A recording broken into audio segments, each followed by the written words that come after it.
David Hooper here, Build a Big Podcast, and you may be familiar with IMDB. It's basically a database of movies, television. You can find out who acted, produced, or otherwise worked on any television or movie that you're interested in. AllMusic is something very similar to this for the music industry. I use it all the time when I'm looking up guests and doing research for my broadcast show, Music Business Radio. And there is now something very similar for podcasters and the podcasting business. So if you are an editor of a show, you're going to be listed. If you're a host, if you're a guest, you're going to be listed in this database. It's called Podchaser. It's at podchaser.com. You need to set up a profile. And one of the things that you also need to do is take advantage of their feed feature. This is something very similar to a timeline on Twitter or Facebook.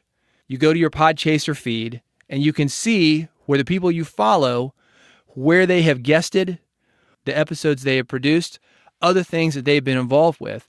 It's so good if you are somebody who wants to guest on podcast, or if you are looking for guests. And my suggestion on how to use this is to follow the people who are doing similar podcasts as you, or the people who are similar to you as far as being a guest on podcast.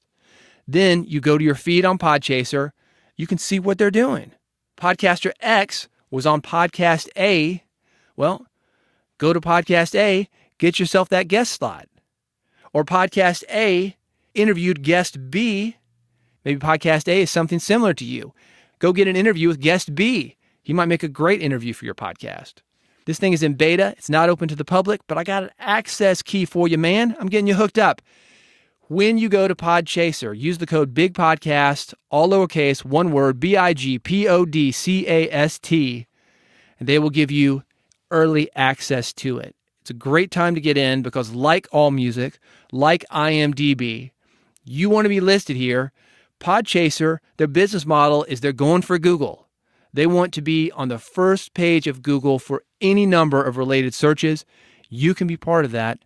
By being on there, you should be able to get more listeners for your podcast, get more engagement with your listeners, and be a better connected host. Be more aware of what's going on in your niche. So check it out, podchaser.com. Use the code BIGPODCAST, all one word, to get that feed feature. I've got a profile on there. I'll have that linked in the episode notes if you want to see how it looks before you make the commitment. But this is free. It's not going to cost you a thing. Podchaser.com. List your podcast there while you are on the internet. Make sure you go to bigpodcast.com/subscribe. When you subscribe, you will not miss an episode. bigpodcast.com/subscribe. Thank you for listening to Build a Big Podcast, and I'll see you on the next episode.